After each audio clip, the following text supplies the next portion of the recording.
Okay, ఇక్కడ చూడండి 7th class maths problem. ఇది 7th క్లాస్ మ్యాథ్స్ ప్రాబ్లంలో డేటా హ్యాండ్లింగ్లో ఉన్నటువంటి క్వశ్చన్ ఇది. ఓకేనా, డేటా హ్యాండ్లింగ్లో ఉన్న క్వశ్చన్ అది. చూడండి ఏం కనుక్కోవాలి చెప్పండి. ఈ యొక్క క్వశ్చన్కి ద క్వశ్చన్ ఏం చెప్పండి, find the mode of following data. ఇచ్చిన దత్తాంశానికి లేదా ఇచ్చినటువంటి డేటాకి ఏం చేయాలి మనం, మోడ్ కనుక్కోవాలి. మోడ్ అంటే ఏం చెప్పు, మోడ్ అంటే ఏం చెప్పండి, repeat more times, repeat more times, that value is mode. ఓకేనా, దీంట్లో అబ్జర్వేషన్ చేయాల్సింది ఏంటి చెప్పండి. ఇచ్చిన డేటా అనేది స్మాలెస్ట్ ఉందా లేదంటే బిగ్గెస్ట్ ఉందా చూడండి. ఈ డేటా అనేది నాకైతే చాలా స్మాలెస్ట్ ఉంది కదా. స్మాలెస్ట్ ఉందంటే నువ్వు కౌంట్ చేసుకోవచ్చు. ఏది ఎక్కువ రిపీట్ అవుతుంది చెప్పండి. 14 అనేది చాలా ఎక్కువ సార్లు వస్తుంది కదా. కంపేరింగ్ ఆఫ్ అదర్ వాల్యూస్తో కంపేర్ చేసుకుంటే 14 అనేది చాలా ఎక్కువ సార్లు వస్తుంది కాబట్టి 14 is the mode. Okay, direct answer రాసుకోవచ్చు దీనికి. ఓకే, కానీ ఈ డేటా అనేది ఎక్కువ ఉంటే ఏం చేసుకోవాలి మనం, టాలీ బాక్స్ ఉపయోగించాలి. అంటే డేటా ఎక్కువ ఉంటే టాలీ బాక్స్ ఉపయోగించాల్సిన పని ఉంది. నెక్స్ట్ తక్కువ ఉన్నా కానీ మనం టాలీ బాక్స్ ఉపయోగించుకోవచ్చు. తక్కువ ఉన్నా మనం టాలీ బాక్స్ ఉపయోగించుకోవచ్చు, మనం ఎక్కువ ఉన్నా టాలీ బాక్స్ ఉపయోగించుకోవచ్చు. ఓకేనా, ఇదే క్వశ్చన్ కూడా మనం ఏం చేద్దాం అంటే టాలీ బాక్స్ ఉపయోగించేద్దాం మోడల్గా. ఓకేనా, సొల్యూషన్ చూడండి. సొల్యూషన్ గివెన్ డేటా ఎంతనా, గివెన్ డేటా ఈజ్ 2, 14, 16, 12, 14, 14, 16, 14, 10, 14, 18, 14. ఇదేగా మనకి ఇచ్చిన డేటా. Is it correct?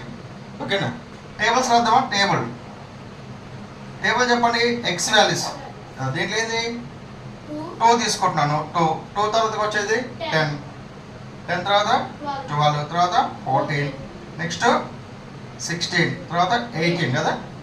ఒకవేళ ఏదైనా నెంబర్ మిస్ అయిపోయినా అనుకోండి, అప్పుడు ఏం చేస్తారు మీరు, చివరి రాసుకోవచ్చు. ఇది కూడా ఆర్డర్ రాయాల్సిన అవసరం లేదు. ఇది కూడా ఆర్డర్లో రాయాల్సిన అవసరం లేదు. ఆర్డర్ రాసుకుంటే కొంచెం బెటర్గా ఉంటుంది. అర్థమైందా. ఒక నెంబర్ ఏదైనా ఒక 19 వచ్చింది అనుకుంది, అప్పుడు ఏదో ఒక బై మిస్టేక్ ఒక నెంబర్ 13 వచ్చింది అనుకుంది, అప్పుడు ఏం చేస్తారు, లాస్ట్కి వేసేసుకో 13. ఓకేనా, ఒకవేళ వేసుకోకపోతే రాలేదు కాబట్టి సరిపోదు. ఇప్పుడు ఏం టాలీ బాక్స్ ఉపయోగించండి. టాలీ బాక్స్ ఇప్పుడు 2 ఫస్ట్ నెంబర్ ఏది చెప్పండి. 2 కట్ చేస్తున్నాను. ఇక్కడ వేసుకోవాలా బాక్స్.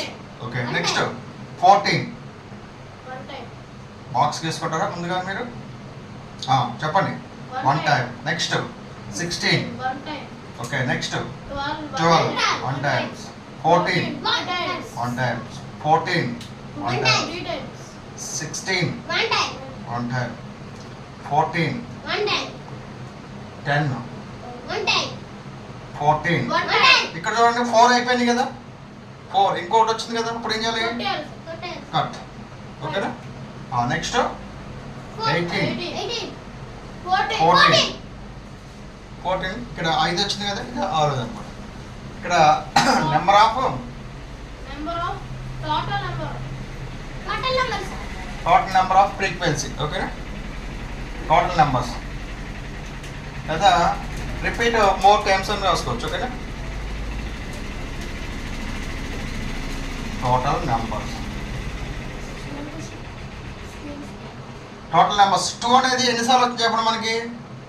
2 అనేది ఎన్నిసార్లు వచ్చింది, 1 టైం వచ్చింది. ఓకేనా, 10 అనేది ఎన్నిసార్లు వచ్చింది మనకి, 1 టైం. 12 అనేది మనకి ఎన్నిసార్లు వచ్చింది మనకి, 1 టైం. 14 అనేది మనకి ఎన్నిసార్లు వచ్చింది, 6 టైమ్స్. 16 అనేది 2 టైమ్సా. Okay, 2 times. 18 అనేది 1 టైం.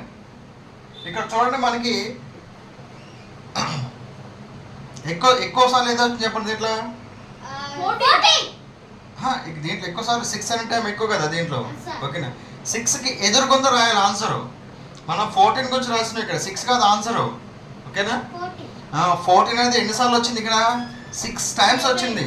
కానీ 6 టైమ్స్ ఆన్సర్ కాదు, ఇదే ఆన్సర్ అనమాట. మీకు ఏం చెప్పాను, ఇట్లా డబ్బా గీసుకోని చెప్పేసానా.